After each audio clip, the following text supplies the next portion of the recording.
Delta delta connection आताच पाहिला, पण इथे तुम्हाला दाखवलं आहे, मी पुन्हा लिहित नाही. डेल्टा डेल्टा कसं वापरतो, लार्ज कॅपॅसिटी आणि लो व्होल्टेज. तर लार्ज कॅपॅसिटी आणि लो व्होल्टेज, तर काय होऊन जाईल बघ. क्लिअर आहे, प्रत्येकाला समजत असेल. फुल लोडवर ट्रान्सफॉर्मर मधील कॉपर लॉस 1600 असल्यास अर्ध्या लोडवर कॉपर लॉसेस किती होईल. प्रत्येकाला माहिती आहे आता हा कन्सेप्ट, की जर लोड हाफ होत आहे तो बेसिकली एक्स स्क्वेअर प्लस फुल लोड असतो की नाही फॉर्म्युलामध्ये.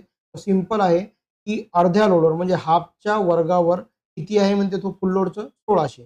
याला जर सॉल्व्ह केलं तर 1चा वर्ग 1, 2चा वर्ग 4 आणि इथं काय होऊन जाईल 1600.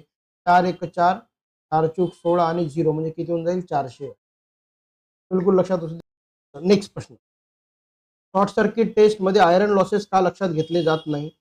सेकंडरीचा करंट कमी असतो म्हणून सेकंडरीचा व्होल्टेज बदलत नाही, म्हणून प्रायमरीला दिलेले व्होल्टेज कमी असल्या कारणामुळे आपण शॉर्ट सर्किट टेस्टमध्ये आयरन लॉसेसकडे लक्ष देत नाही. Short circuit test basically copper लॉससाठी यूज करतो आपण, आणि open circuit test iron losses.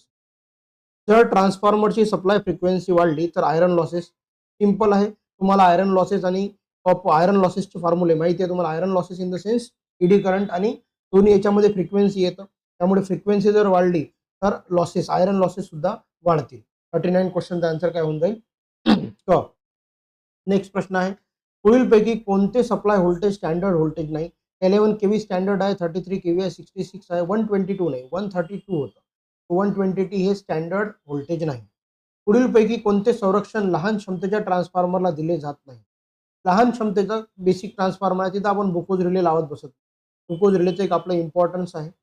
Next प्रश्न आहे, ट्रान्सफॉर्मर कोर इन्सुलेटेड कशासाठी केली जाते. प्रश्न जेव्हा जेव्हा इन्सुलेटेड कोर इन्सुलेटेडचा प्रश्न विचारला गेला आहे, बिलकुल आयडिया क्लिअर असायला हवी. ईडी करंट लॉस कमी करण्यासाठी जाते. सिलिकॉन स्टील स्टॅम्पिंग जे वापरतो तो हिस्टलिसिस आहे, याच्यासाठी हमेशा लक्षात घ्या. स्टॅम्पिंग कशाची, सिलिकॉन स्टीलची, आणि याच्यासाठी काय म्हणतो इन्सुलेटेड. व्होल्टेज ट्रान्सफॉर्मर रेशो, बघा हा प्रश्न बडा कन्फ्युजिंग वाटतो लोकांना. एक आहे व्होल्टेज रेशो, एक असतो व्होल्टेज रेशो, आणि एक असतो व्होल्टेज ट्रान्सफॉर्मर रेशो. त्याला आपण इकडे जे म्हणतो याला के म्हणत असतो.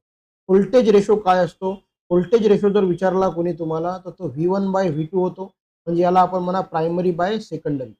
परंतु जर ट्रान्सफॉर्मर रेशो आला के, त्याचा फॉर्म्युला काय, V2/V1, N2/N1, I1/I2.